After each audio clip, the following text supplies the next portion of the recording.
Bienvenue sur la Minute Agile. Aujourd'hui, nous allons parler de Scrum Master emploi bullshit. Bien évidemment, ceci est en mode question. Mais si beaucoup d'entre vous ont une réponse assez claire dans leur tête, moi, je trouvais que c'était quand même assez intéressant de traiter ce sujet parce que s'il y a cette question, c'est probablement parce qu'il y a des causes, routes par rapport à ça. Et c'est ce qu'on va voir évidemment dans cet épisode. Let's go!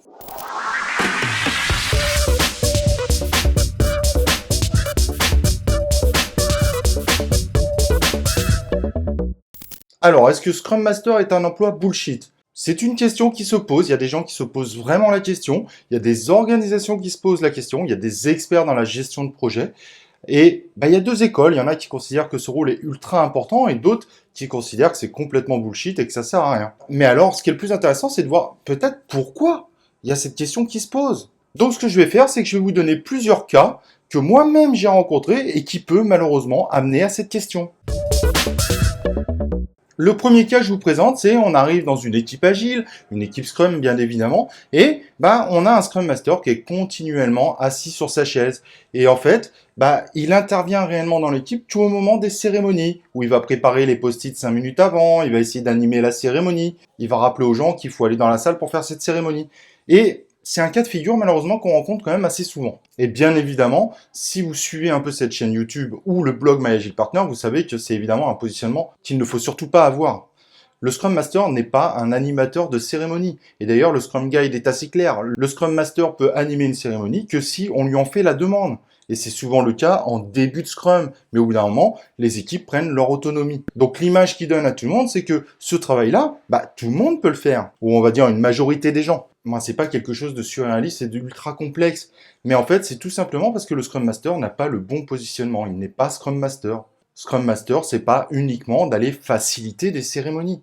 Et ça, c'est terrible parce qu'on le voit encore assez souvent. Et il faut pas se leurrer, quand le Scrum Master, du coup, hors des cérémonies, ne sait pas trop quoi faire, il va peut-être prendre 1 heure par-ci par-là pour trouver la future super rétro. N'empêche que le reste du temps, faut pas se leurrer, l'équipe voit bien qu'il navigue sur des sites internet qui n'ont rien à voir avec l'agilité, des sites de jeux vidéo, du YouTube, etc. Et donc, au final, il a plus de crédit, et deux, par rapport à ces équipes-là, il donne l'impression que le Scrum Master est complètement un emploi bullshit. Et le fait d'avoir ce fameux positionnement, derrière, indirectement, les gens se parlent, donc l'organisation, au bout d'un moment, va se dire: ouais, t'as vu le Scrum Master chez nous, en fait, c'est un emploi complètement bullshit, hein. Donc, pour aussi animer en tant que manager. Et voilà, et c'est comme ça que se crée un peu ce phénomène de croyance, de croire que le Scrum Master est un emploi bullshit. C'est ce type de cas.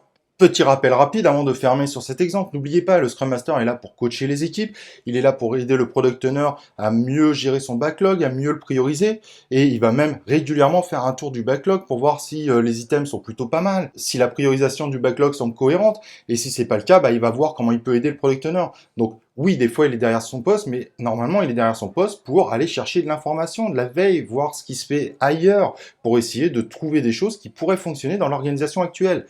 Donc, c'est pas lui qui va l'imposer au Product Owner, mais il va proposer au Product Owner et voir avec lui si ça peut correspondre au travail du Product Owner. Deuxième cas que je vois aussi dans certaines organisations, on a des Scrum Masters ultra motivés et qui, eux, veulent faire leur job. Mais par contre, on va les mettre sur 3 équipes différentes et 3 équipes pas du tout matures en agilité et on va lui demander de faire le Scrum Master des 3 équipes. Là, il faut complètement arrêter, ça ne peut pas fonctionner. Une équipe qui n'est pas mature a besoin de son Scrum Master à 100%. Comment voulez-vous qu'il fasse bien son travail si on lui demande de faire son travail sur 3 équipes? Et même s'il a la plus grande volonté possible, au final, qu'est-ce qu'il va faire? Il va faire son job partiellement à 1/3 du temps sur les 3 équipes. Et forcément, son job sera dévalorisé. Et même si on peut dire: ah, ce Scrum Master, il est super, il court partout et tout. Parce que j'ai déjà vu dans certaines organisations, les gens être impressionnés par le Scrum Master qui court partout entre les 3 équipes. Mais le problème, c'est qu'il apporte peu aux équipes au final. Parce que là où on aurait besoin de lui à 100% du temps, on ne lui donne qu'1/3 du temps. Il faut juste être réaliste, ça ne fonctionne pas.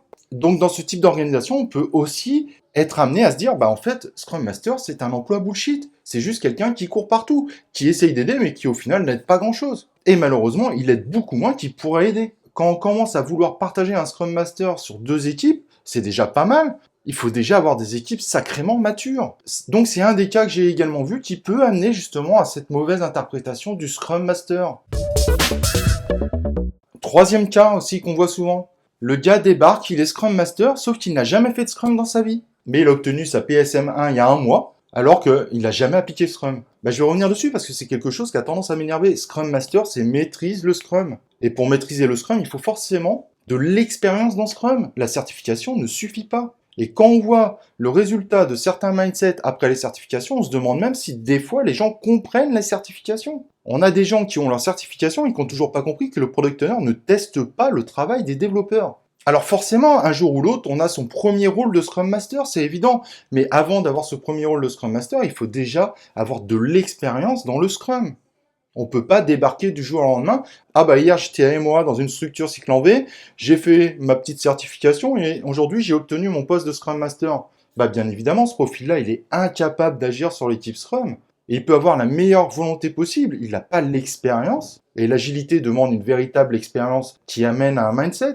Il n'aura vraiment pas l'expérience pour aider l'équipe. Et forcément, il va se dévaloriser par rapport à l'équipe et il va dévaloriser le rôle de Scrum Master. Et c'est des cas qu'on risque de voir de plus en plus souvent en 2020 parce que le rôle de Scrum Master qui est souvent dévalué par des gens où le Scrum Master c'est un emploi pas trop difficile, on se tourne les pouces pour 60K, forcément vous allez avoir plein de nouveaux profils sur le marché qui vont correspondre à ça. Scrum Master et lisez le Scrum Guide, ça fait 10 lignes. C'est un rôle qui est prenant, c'est un rôle qui est difficile. Il faut arrêter de sous-estimer ce rôle. On ne peut pas faire du Scrum Mastering sans expérience en Scrum. C'est pas réaliste. Et le problème, à force d'essayer de placer des gens en Scrum Master pour répondre à une demande grandissante, sans avoir de gens qui ont réellement d'expérience dans le domaine, forcément vous amenez à la dévalorisation de ce rôle. Et l'entreprise qui prend que des petits juniors parce qu'ils sont un peu moins chers en TJM, bah au bout d'un moment, elle va se dire « mais Scrum Master, c'est bullshit ». Donc ça, c'est aussi un cas qui peut amener justement à ce problème de se dire « ah bah Scrum Master, en fait, c'est un emploi bullshit ». Quatrième cas qu'on peut citer, qu'on voit assez régulièrement. Scrum Master, c'est un rôle supplémentaire, ça coûte cher. On va pas investir sur quelqu'un qui est un peu transverse, alors que ça pourrait être un dev qui le fait. Le fameux terme Scrum Master intégré. Alors ça aussi, c'est une très mauvaise pratique, parce que tous les Scrum Masters intégrés que j'ai vus, ils font 95% de dev, et ils ne passent que 5% du temps à faire du Scrum Mastering. Et encore, quand on dit Scrum Mastering, c'est entre parenthèses, c'est plutôt de l'animation de cérémonie, préparer la petite rétro sympa qu'on a trouvée sur un blog. Mais au final, il n'y a aucun Scrum Master dans l'équipe. C'est juste un dev qui est un peu plus motivé et qui aide l'équipe. Alors si on va plus loin dans la réflexion, on pourrait se dire, bah justement, c'est bien, l'équipe est autonome.